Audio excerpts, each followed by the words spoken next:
Baik, Assalamualaikum warahmatullahi wabarakatuh. Perkenalkan, nama saya Bapak Muhammad Asif Fuadi, Magister Humaniora. Saya dosen Sejarah Peradaban Islam, Prodi SPI, Fakultas Adab dan Bahasa IAIN Surakarta. Baik, di sini langsung saja saya ingin memberikan materi tentang mata kuliah Sejarah Peradaban Islam yang menjadi MKU, ya, mata kuliah umum di IAIN Surakarta.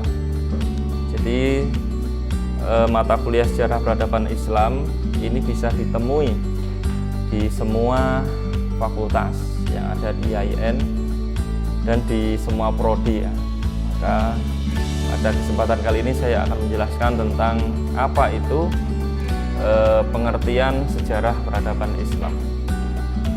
Baik, langsung saja saya akan memulai dari pengertian atau definisi daripada sejarah peradaban Islam.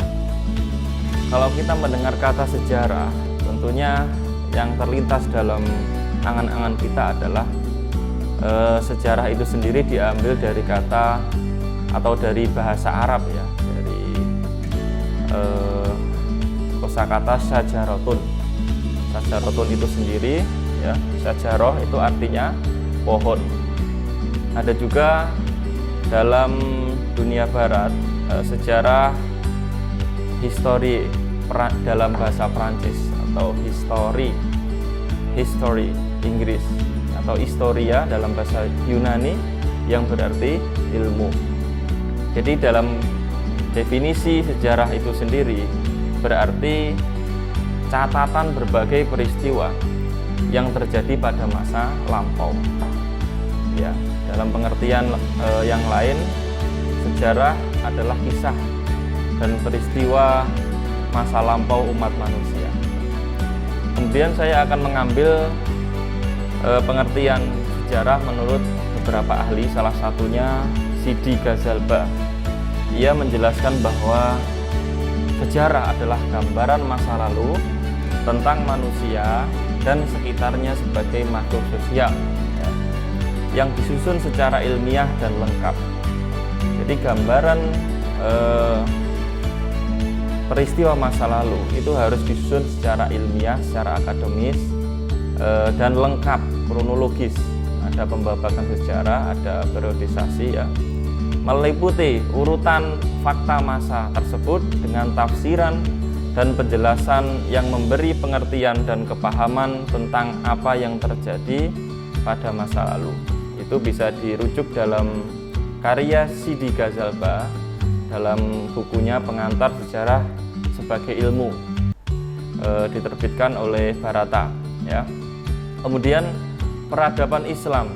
Nah, ini jadi karena prodi kita ini sejarah peradaban Islam, maka distingsi atau keunikan daripada sejarah peradaban Islam itu ada dua perpaduan antara sejarah itu sendiri dengan peradaban Islam.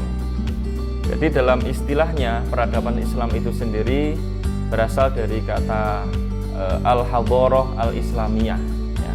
Kalau tadi sejarah sajarotun, kalau peradaban Islam itu al-hadharah al-islamiyah.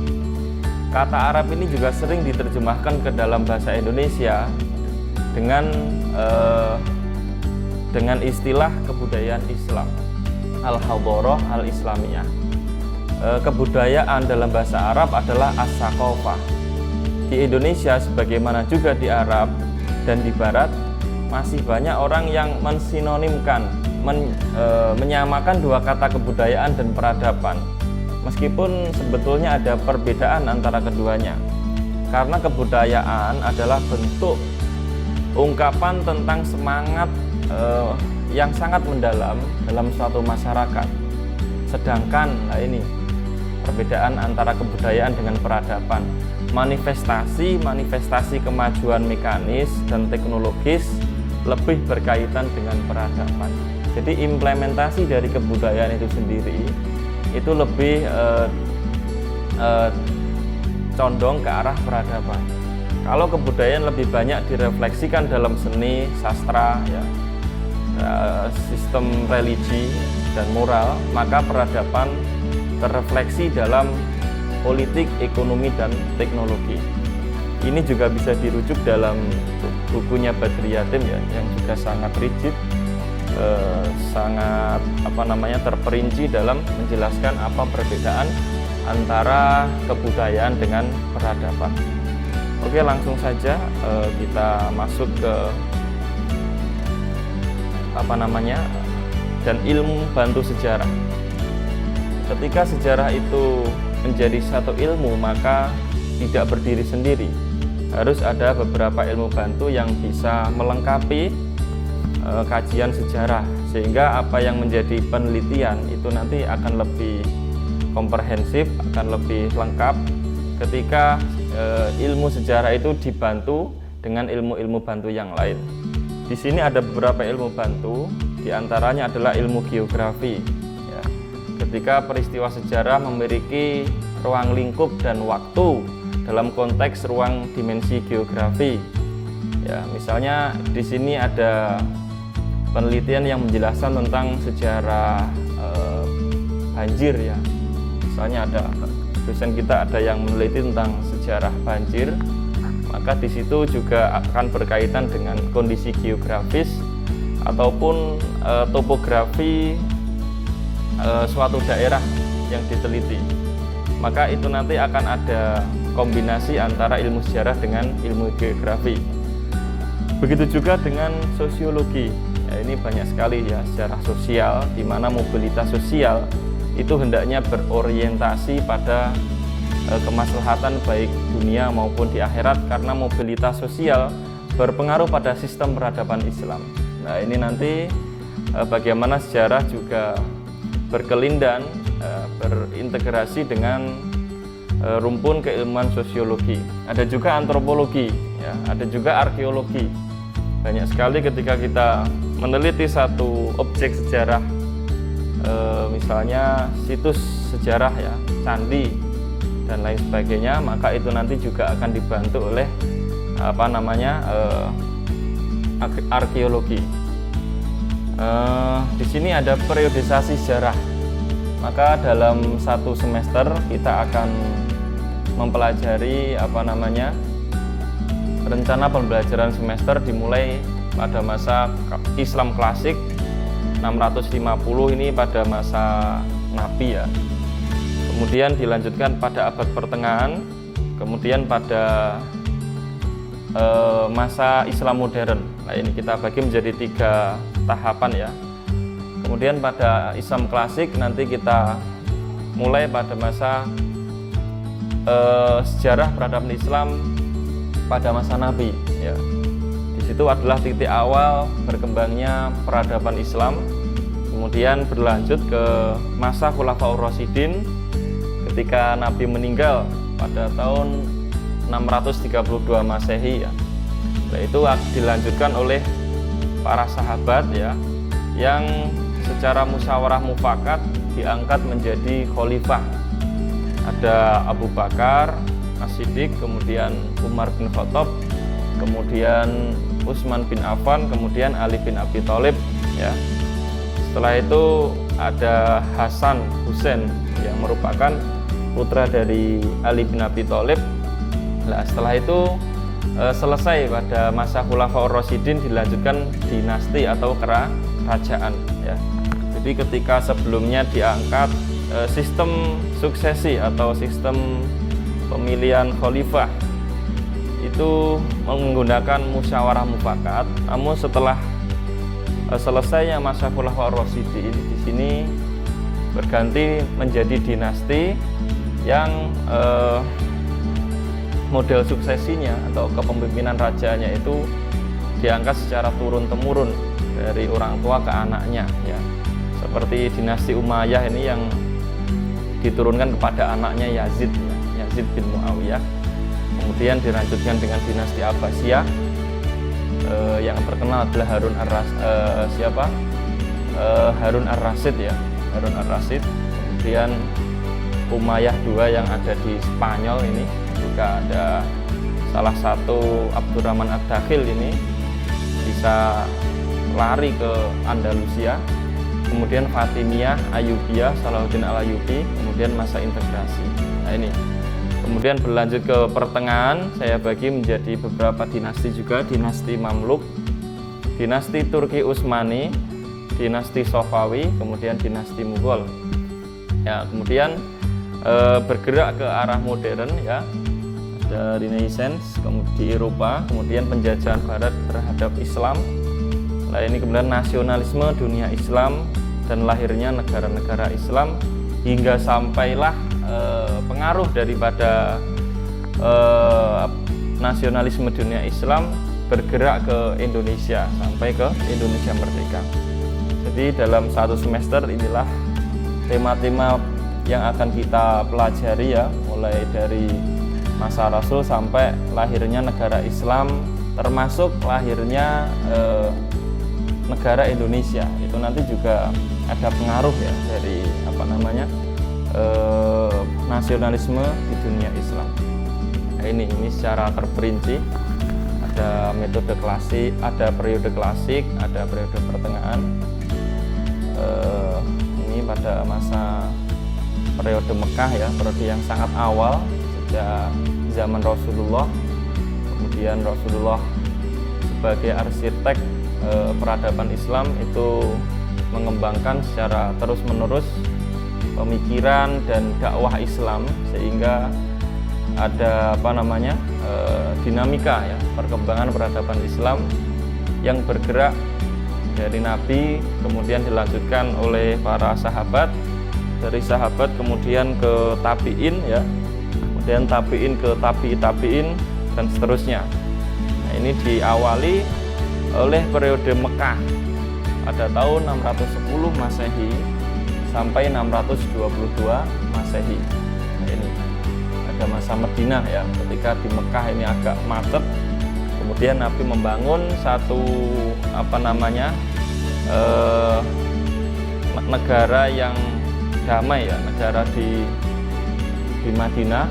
Di sini membangun satu sistem politik dan sistem pemerintahan, sehingga di sana yang banyak sekali perbedaan suku ini berhasil disatukan oleh Nabi ya, dengan strategi awal yakni menyatukan. Ini bisa disatukan. Nah, ini termasuk perbedaan suku, ada suku Aus, ada suku Khazraj ya, ada suku-suku yang lain ya. Nah, ini dengan Piagam Madinah ini bisa menjadi payung, bisa menjadi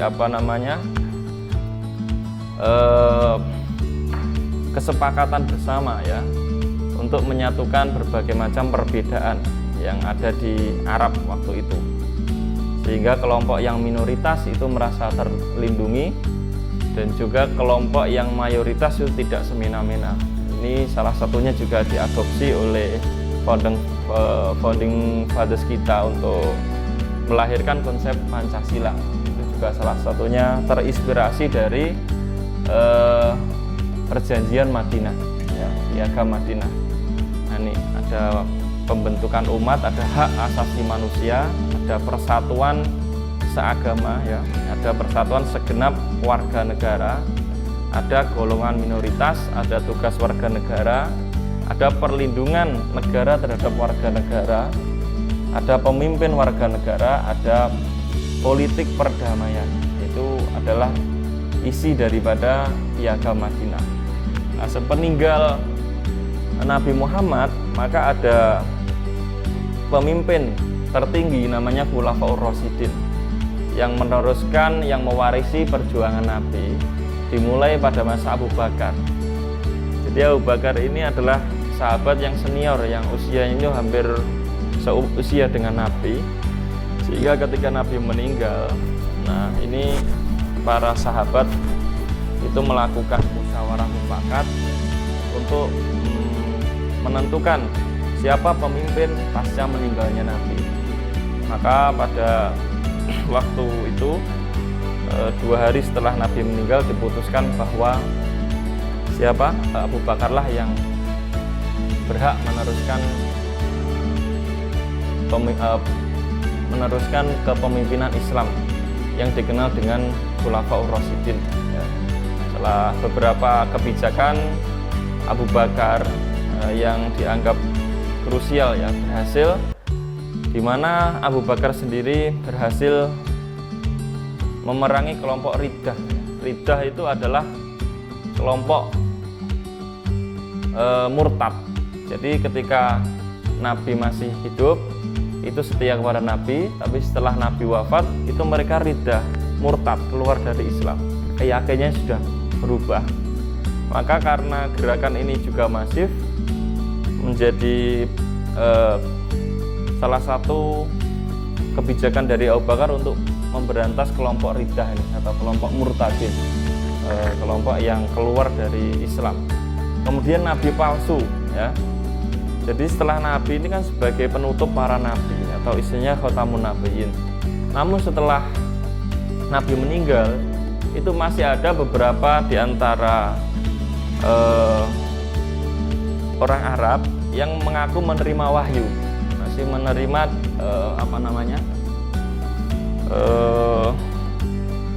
berita dari Jibril atau wahyu.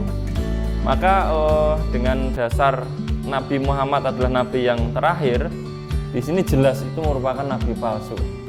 Salah satunya adalah Musailamah al-Kadzab. Nah, Musailamah al-Kadzab. Al-Kadzab adalah berarti orang yang pembohong besar ya, karena dirinya mengaku sebagai nabi. Ada juga Aswad Ansi dari Yaman, ada juga Tulaihah dan Sajjah Ibnu Haris, seorang wanita dari Arab Tengah. Ini juga mengaku dirinya menerima wahyu ya dari Tuhan melalui Jibril. Nah, ini segera diberantas oleh Abu Bakar ya. Kemudian kebijakan-kebijakan yang lain adalah menolak pembayar zakat. Ini juga diluruskan oleh Abu Bakar ya. Kemudian memulai penulisan Al-Qur'an. Jadi meskipun Al-Qur'an ini berhasil dikodifikasikan pada masa Utsman ya, yang terkenal dengan Mushaf Utsmani, namun inisiator awal untuk menulis Al-Qur'an itu pada masa Khalifah Abu Bakar ya, itu sudah ada pengumpulan mushaf ya. Namun yang berhasil mengkodifikasikan, yang membukukan Al-Qur'an menjadi mushaf Utsmani itu nanti ada masa khalifah setelahnya ya. Kemudian ada juga perluasan wilayah atau ekspansi ke Irak ya, yang dipilih oleh Musanna dan Khalid bin Walid ya. Khalid bin Walid ini sangat terkenal ya, singa padang pasir. Di setiap peperangannya ini selalu menang, Khalid bin Walid. Kemudian Umar, juga Utsman, Ali bin Abi Thalib, dan dinasti-dinasti setelahnya. Nah, ini nanti akan kita pelajari dalam satu semester ya. Berhubung waktunya sangat terbatas, saya kira kita cukupkan dulu. Untuk selanjutnya kita sambung pada episode selanjutnya ya. Sekian dari saya, ada kurang lebihnya mohon maaf karena waktunya terbatas. Akhirul kalam, wassalamualaikum warahmatullahi wabarakatuh.